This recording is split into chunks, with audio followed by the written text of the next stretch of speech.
അതാണ് തഹ്ഖീഖു തൗഹീദ് അൽ മുസ്തഹബ്.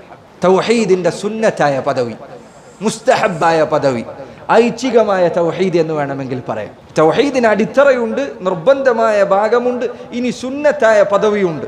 പണ്ഡിതന്മാർ പറഞ്ഞു, നേരത്തെ പറഞ്ഞതുപോലെ തന്നെ ഒരാൾ സുന്നത്തായ തൗഹീദ് ജീവിതത്തിൽ കൊണ്ടുവരാൻ ആഗ്രഹിക്കുന്നുണ്ട് എങ്കിൽ അവൻ ചില കാര്യങ്ങൾ ഉപേക്ഷിക്കണം, ചില കാര്യങ്ങൾ പ്രവർത്തിക്കണം. അവൻ ഉപേക്ഷിക്കേണ്ട കാര്യങ്ങൾ 4 എണ്ണമാണ്, അവൻ പ്രവർത്തിക്കേണ്ട കാര്യം 1. ഉപേക്ഷിക്കേണ്ട 4 കാര്യങ്ങൾ, ഒന്നാമത്തെ കാര്യം മക്രൂഹാത്തുകളാണ്. മക്രൂഹായ കാര്യങ്ങൾ ഉപേക്ഷിക്കണം. അത് മക്രൂഹ് എന്ന് പറഞ്ഞാൽ, ഹറാം എന്ന് പറഞ്ഞാൽ അള്ളാഹു നിർബന്ധമായും ഒഴിവാക്കണമെന്ന് പറഞ്ഞ കാര്യം. ഉദാഹരണത്തിന് വിചാരം, മോഷണം, കൊലപാതകം. മക്രൂഹ് എന്ന് പറഞ്ഞാൽ അള്ളാഹു സുബ്ഹാനഹു വ തആല ഉപേക്ഷിക്കാൻ പറഞ്ഞിട്ടുണ്ട്, പക്ഷെ നിർബന്ധമായി ഉപേക്ഷിക്കണം എന്ന് പറഞ്ഞിട്ടില്ല. അതാണ് മക്രൂഹാത്തുകൾ. നിസ്കാരത്തിൽ പല കാര്യങ്ങളും ഉദാഹരണമായി പറയാൻ സാധിക്കും. ഉദാഹരണത്തിന് നിസ്കാരത്തിൽ കയ്യിൽ കെട്ടൊടിക്കുക, പണ്ഡിതന്മാർ മക്രൂഹായി എണ്ണിയ കാര്യം. അതുപോലെ ബോധപൂർവം ഒരു സുന്നത്ത് ഉപേക്ഷിക്കുക, അത് മക്രൂഹാണ് എന്ന് ചിലർ പറഞ്ഞിട്ടുണ്ട്. ഉദാഹരണത്തിന് ചെരുപ്പ് ധരിക്കാൻ പോവാണ്, നമുക്ക് ഓർമ്മ വന്നു വലത്തേക്കാലാണ് ഇത് ഇടേണ്ടത്, എന്നിട്ട് അവനത് ഓർമ്മ വന്നിട്ടും ഇടത്തേക്കാലിൽ തന്നെ ധരിച്ചാൽ അത് മക്രൂഹാണ്. ഇതല്ലാതെയും ധാരാളം മക്രൂഹുകൾ ധാരാളമുണ്ട്. നിസ്കാരത്തിലും മറ്റുമൊക്കെ അനേകം മക്രൂഹായ കാര്യങ്ങളുണ്ട്.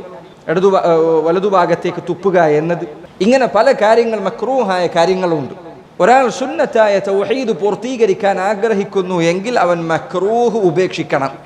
രണ്ടാമത് അവൻ ഉപേക്ഷിക്കേണ്ടത് ഫുദൂലുൽ മുബാഹാത്ത്, അള്ളാഹു അനുവദിച്ച കാര്യങ്ങൾ അവ പരലോകത്തേക്ക് നിനക്ക് ഉപകാരം ചെയ്യുന്നില്ല എങ്കിൽ അത് നീ ഉപേക്ഷിക്കണം. അള്ളാഹു അനുവദിച്ച കാര്യങ്ങളുണ്ട്, പരലോകത്തേക്ക് ഉപകാരപ്രദമാകാത്ത രൂപത്തിൽ അത്തരം കാര്യങ്ങൾ ജീവിതത്തിൽ ഉപയോഗപ്പെടുത്തുന്നത് നീ ഉപേക്ഷിക്കണം.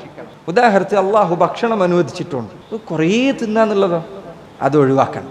നിന്റെ ഇബാദത്തുകൾ ചെയ്യാനും നിനക്ക് അള്ളാഹു അനുവദിച്ചു തന്ന ജീവിതം നയിക്കാനും അർഹമായത് നീ ജീവിതത്തിൽ കൊണ്ടുവരാം. കൂടുതലായി ഭക്ഷിക്കുക, ഈ പറഞ്ഞതിൻ്റെ അർത്ഥം നല്ല ഭക്ഷണം കഴിക്കരുത് എന്നല്ല, മറിച്ച് കഴിക്കുന്ന ഭക്ഷണം അധികരിപ്പിക്കുക എന്ന്.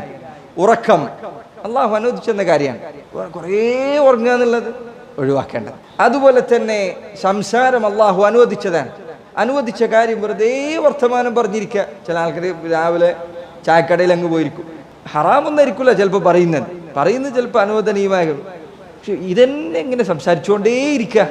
ഫുദൂലുൽ മുബാഹാത്ത്, അനുവദിക്കപ്പെട്ട കാര്യങ്ങൾ അതിൻ്റെ പരിധിക്കപ്പുറം ഉപയോഗിക്കുക എന്നത് അവൻ ഉപേക്ഷിക്കണം. കാരണം അത് അള്ളാഹുവിനുള്ള ഇബാദത്തുകളിൽ നിന്ന് നിന്റെ സമയം ഇല്ലാതെയാക്കി കളയും. ഇബാദത്ത് ചെയ്യാൻ അള്ളാഹുവിനെ പഠിച്ചത്, അതിൽ നിന്ന് നിന്റെ സമയം വെറുതെ എടുക്കുന്ന കാര്യമാണ് ഇതെല്ലാം, ഉപേക്ഷിക്കും. മൂന്നാമത്തെ കാര്യം അൽ മുഷ്തബിഹാത്ത്, സംശയകരമായ കാര്യങ്ങൾ ഉപേക്ഷിക്കണം. സംശയകരമായ കാര്യങ്ങൾ നബി സല്ലല്ലാഹു അലൈഹി വസല്ലം പറഞ്ഞു, ഇന്നൽ ഹലാല ബയ്യിൻ വ ഇന്നൽ ഹറാമ ബയ്യിൻ, തീർച്ചയായും ഹലാൽ വ്യക്തമാണ്, ഹറാമും വ്യക്തമാണ്. വബൈനഹുമാ ഉമൂറുൻ മുഷ്തബിഹാത്ത് ലാ യഅലമുഹുന്ന കസീറുൻ മിനന്നാസ്, ഈ പറഞ്ഞ രണ്ടിനുമിടയിൽ അവ്യക്തമായ ചില കാര്യങ്ങളുണ്ട്. ഹലാലാണോ ഹറാമാണോ അവ്യക്തമാണ്. ജനങ്ങളിൽ ധാരാളം പേർക്ക് അതിന്റെ വിധി ചിലപ്പോൾ അറിഞ്ഞുകൊള്ളണമെന്നില്ല. ഫമൻ ഇത്തഖ ശുബുഹാത്ത് ഫഖദ് ഇസ്തബ്റഅ ലിദീനിഹി വഇർദിഹി, ആരെങ്കിലും ഇത്തരം സംശയകരമായ കാര്യങ്ങൾ അകറ്റി നിർത്തിയാൽ അവൻ തൻ്റെ ദീനും അഭിമാനവും സംരക്ഷിച്ചിരിക്കുന്നു. അപ്പം ഇത്തരം സംശയകരമായ, അത് പലർക്കും വ്യത്യാസപ്പെട്ടിരിക്കും. നിനക്ക് സംശയമുള്ള കാര്യം മറ്റൊരാൾക്ക് ചിലപ്പോൾ സംശയം ഉണ്ടായിക്കൊള്ളുന്നില്ല, അവന് ചിലപ്പോൾ അതിൻ്റെ വിധി അറിയുന്നുണ്ടാവും. നിന്നെ സംബന്ധിച്ചിടത്തോളം അത് ഉപേക്ഷിക്കൽ നിനക്ക് പുണ്യകരമാണ്. എന്നാൽ അതിൻ്റെ വിധി വ്യക്തമായി അറിയുന്ന മറ്റൊരാളെ സംബന്ധിച്ചിടത്തോളം അത് ഉപേക്ഷിക്കുക എന്നത് അവന് ചിലപ്പോൾ ആവശ്യമായി കൊള്ളണമെന്നില്ല. വിധിയുടെ കാര്യത്തിൽ എന്താണ്, ഇത് ശരിയാണോ ഹറാമാണോ ഹലാലാണോ എന്നൊക്കെ സംശയമാണ്. അത്തരം കാര്യങ്ങൾ ഉപേക്ഷിക്കുക എന്നത് തൗഹീദിന്റെ പൂർത്തീകരണത്തിന്റെ ഭാഗമാണ്. മൂന്നാമത്തെ കാര്യം. നാലാമത്തെ കാര്യം അത്തനസ്സുഹു അനിൽ ഹാജതി ഇലൽ മഖ്ലൂഖീൻ, അള്ളാഹുവിൻ്റെ പടപ്പുകളോട് എന്തൊരു കാര്യവും താണു വണങ്ങി ചോദിക്കേണ്ട അവസ്ഥയിൽ നിന്ന് പരമാവധി അകൽച്ച കാണിക്കുക. വേറൊരാളുടെ മുന്നിൽ കൈ നീട്ടുന്ന അവസ്ഥയിൽ നിന്ന് അകന്നു നിൽക്കുക. കാരണം നീ അള്ളാഹുവിൻ്റെ അടിമയാണ്, വേറെ ഒരുത്തൻ്റെയും മുന്നിൽ കൈ നീട്ടാൻ ഇസ്ലാം നിന്നോട് കൽപ്പിച്ചിട്ടില്ല. അതുകൊണ്ടാണ് ചിലപ്പോൾ ചില ആൾക്കാർ ചോദിക്കല്ലോ, അള്ളാഹുവിനോട് മാത്രമേ ദുആ ചെയ്യാൻ പാടുള്ളൂ, അവനോട് മാത്രമേ സഹായം ചോദിക്കാൻ പാടുള്ളൂ എന്ന് പറഞ്ഞാൽ ചിലർ പറയും, അപ്പം നിങ്ങൾ ഭാര്യനോട് വെള്ളം ചോദിക്കല്ലേ, അവരോട് ചോദിക്കല്ലേ. ഉലമാക്കൾ പറഞ്ഞു, സൃഷ്ടികളിൽ ഒരാളോടും ഒന്നും ചോദിക്കാൻ ഇസ്ലാമിൽ കൽപ്പനയില്ല, കൽപ്പിച്ചിട്ടില്ല, അനുവദിച്ചിട്ടേ ഉള്ളൂ. വേണമെങ്കിൽ ചോദിക്കാം. ഭാര്യയോട് പോലും ഒന്നും ചോദിക്കാതെ അവനവന് ചെയ്യാൻ പറ്റുമെങ്കിൽ അതാണ് നല്ലത്. അതാണ് പൂർണ്ണത. അപ്പൊ പിന്നെ മരിച്ചവനോട് പോയി ചോദിക്കുന്നതിന്റെ അവസ്ഥ എന്തായിരിക്കും? ജീവിച്ചിരിക്കുന്നവരോട് ചോദിക്കരുത് എന്നാണ് ഇസ്ലാം പഠിപ്പിക്കുന്നത്.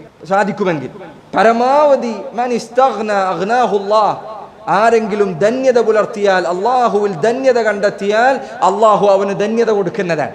ഒരാൾ ചോദിക്കാതെ ജീവിച്ചാൽ റസൂലുള്ളാഹി സ്വല്ലല്ലാഹു അലൈഹി വസല്ലം പറഞ്ഞു, ലാ തസ്അലുൻ നാസ ഷൈഅൻ, നിങ്ങൾ ജനങ്ങളോട് ഒരു വസ്തുവും ചോദിക്കരുത്. ഇത് പ്രാവർത്തികമാക്കാൻ വളരെ പ്രയാസമുള്ള തവക്കുലിന്റെ പരിപൂർണതയാണ്. സഹാബികളിൽ ചിലർ ഈ കൽപ്പന കേട്ടതിന് ശേഷം അവരുടെ ഒട്ടകപ്പുറത്തിരിക്കുമ്പോൾ കയ്യിലുള്ള വടി താഴെ വീണാൽ അതൊന്ന് എടുത്തു തരാൻ വേണ്ടി വേറെ ആൾ ചോദിക്കില്ലായിരുന്നു. താഴത്തിറങ്ങി സ്വയം തന്നെ എടുക്കും, വേറെ ആൾ ചോദിക്കൂല. വേറെ ഒരാൾക്ക് മുന്നിൽ നീ താഴ്മയോടുകൂടി ചോദിക്കേണ്ട അവസ്ഥകൾ ഉപേക്ഷിക്കുക എന്നത് തൗഹീദിന്റെ പൂർത്തീകരണത്തിൽപ്പെട്ടതാണ്. പിന്നെ എന്ത് മനസ്സിലായി? ഒരാളോട് താഴ്മയോടുകൂടി ചോദിക്കേണ്ടതില്ലാത്ത സാഹചര്യങ്ങളാണ് എങ്കിൽ അതിൽ പ്രശ്നമില്ല. ഉദാഹരണത്തിന് മകനോട് കൽപ്പിക്കാന്നുള്ളത്, അല്ലെങ്കിൽ മകളോട് പറയാന്നുള്ളത്. മകളോട് മോളെ ഒന്ന് വെള്ളം കൊടുത്തേരോ എന്നാണ് ചോദിക്കുന്നത്, അല്ല പോയിട്ട് നിർത്തോടുന്ന മോനെ അത് പോയി ചെയ്ത, അങ്ങനെയാണ് പറയാം. എന്നാൽ മറ്റൊരാളോട് താഴ്മയോടുകൂടി ചോദിക്കേണ്ട ഒരു അവസ്ഥ വരാതിരിക്കാൻ പരമാവധി ശ്രദ്ധിക്കുക എന്നത് തൗഹീദിന്റെ പൂർത്തീകരണമാണ്. അത് തൗഹീദിന്റെ പൂർത്തീകരണമാണ്.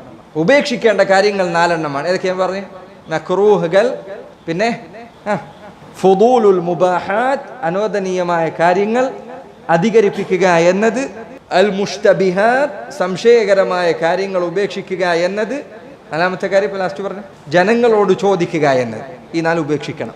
5ാമത്തെ കാര്യം നിങ്ങൾ പ്രവർത്തിക്കേണ്ടതാണ്. ഏതായിരിക്കും പ്രവർത്തിക്കേണ്ടത്? നേരത്തെ നമ്മൾ പറഞ്ഞു വാജിബ് ചെയ്യണം. അപ്പോൾ ഇവിടെ എന്തായിരിക്കും? സുന്നത്ത് പ്രവർത്തിക്കണം. സുന്നത്തുകൾ പരമാവധി പ്രവർത്തിക്കണം. നിസ്കാരത്തിലെ സുന്നത്തുകൾ, സദഖയിലെ സുന്നത്തുകൾ, നിനക്ക് സാധിക്കാവുന്നിടത്തോളം സുന്നത്തുകൾ ജീവിതത്തിൽ കൊണ്ടുവരും. ഇത് ഒരാൾ എത്രമാത്രം അധികരിപ്പിക്കുന്നോ അത്രമാത്രം അവന് തൗഹീദിന്റെ പൂർത്തീകരണമാണ്. ഈ പൂർത്തീകരണം ഒരാൾക്കും, ഒരു മനുഷ്യനും ഇതിന്റെ ഇസ്ലാമിലെ പൂർണ്ണത നേടിപ്പിടിക്കാൻ കഴിയില്ല. ഇസ്ലാമിലെ ഇബാദത്തുകൾ അതിനു മാത്രമുണ്ട്. ഒരാൾക്കും, ഒരു മനുഷ്യനും അത് മുഴുവനായി ചെയ്യാൻ കഴിയില്ല. നന്മയുടെ വടികൾ അതിനു മാത്രം ഇസ്ലാമിലുണ്ട്. പക്ഷെ അതിൽ സാധിക്കാവുന്നിടത്തോളം അവൻ മുന്നിലോട്ട് സഞ്ചരിച്ചു കൊണ്ടിരിക്കുക എന്നത് അവൻ്റെ തൗഹീദിന്റെ സുന്നത്തായ പൂർത്തീകരണമാണ്. എന്താണ് ഈ പറഞ്ഞ തൗഹീദിന്റെ സുന്നത്തായ വശം പൂർത്തീകരിച്ചവർക്കുള്ള പ്രതിഫലം? അവന് അള്ളാഹു നാളെ പരലോകത്ത് ഏറ്റവും പരിപൂർണമായ ആദരവാണ് വാഗ്ദാനം ചെയ്തിട്ടുള്ളത്. അവനോട് ഒരു ചോദ്യമില്ല, വിചാരണയില്ല, ഒരു ചോദ്യവും അവനോട് ചോദിക്കാനില്ല. അതുപോലെ തന്നെ അവന് യാതൊരു ശിക്ഷയുമില്ല. അവൻ നേരെ സ്വർഗത്തിലേക്കാണ്. ഇൻഷാ അല്ലാഹ് വിഷയത്തിൽ വരാനുള്ള ഹദീസ് നമുക്ക് പറയാനുണ്ട്. അപ്പോൾ സഹോദരങ്ങളെ, ഇതാണ് തഹ്ഖീഖുത് തൗഹീദ് എന്നതുകൊണ്ട് ഉദ്ദേശിക്കുന്നത്. തൗഹീദ് പഠിക്കുന്ന എൻ്റെ സഹോദരങ്ങളോട്, പ്രത്യേകിച്ച് തൗഹീദ് ജീവിതത്തിലുള്ള ആളുകൾ, ചില ആളുകളുടെ ധാരണ ഹിദായത്ത് അങ്ങ് കിട്ടും. അവൻ ചിലപ്പോൾ ജാറങ്ങളിലോ മക്ബറകളിലോ അതല്ലെങ്കിൽ മാല മൗലീദുകളിലോ മറ്റൊക്കെ കെട്ടപ്പെട്ട നിലയിലായിരിക്കും. അല്ലെങ്കിൽ മുസ്ലിമായി കാഫിറായിരുന്നു, പിന്നീട് ഇസ്ലാം സ്വീകരിച്ചു. പിന്നെ അവൻ്റെ ധാരണ ആയത് ഇത്രയും എത്തി, ഇനി ഇതന്നെയാണ്. പിന്നെ അങ്ങോട്ട് അവൻ ചലിക്കുകയില്ല. സഹോദരങ്ങളെ, തൗഹീദിന് അടുത്ത പടികളുണ്ട്. തൗഹീദ് ആദ്യം ചവിട്ടിയ പടിയല്ല, പിന്നെ അതിനപ്പുറത്തേക്കും ചവിട്ടാൻ. ഓരോ ദിവസവും ഒരു മുസ്ലിം അവൻ്റെ ജീവിതം കൂടുതൽ മേന്മയിലേക്ക്, നന്മയിലേക്ക് പതുക്കെ പതുക്കെ കയറ്റി വെച്ചുകൊണ്ടേയിരിക്കണം. അള്ളാഹുവിലേക്കുള്ള അവൻ്റെ യാത്രയിൽ ചില ഉലമാക്കൾ പറഞ്ഞതുപോലെ നമ്മളൊരു വടിയിൽ പ്രവേശിച്ച ആമയെ പോലെയാണ്. പതുക്കെ പതുക്കെ സഞ്ചരിച്ചുകൊണ്ടിരിക്കണം. അള്ളാഹുവിലേക്കാണ് നമ്മുടെ യാത്ര. ആ യാത്രയിൽ എത്രമാത്രം മുന്നിലേക്കെത്താൻ സാധിക്കുമോ അത്രയും മുന്നിലേക്കെത്താൻ ശ്രമിച്ചുകൊണ്ടിരിക്കും. യാത്ര അവസാനിപ്പിക്കരുത്. വടിയുടെ ദൂരം കണ്ടുകൊണ്ട് മടുത്ത് അവിടെ നിർത്താൻ പാടില്ല. അതാണ് ഈ അധ്യായത്തിൽ വിവരിക്കപ്പെടുന്ന വിഷയം.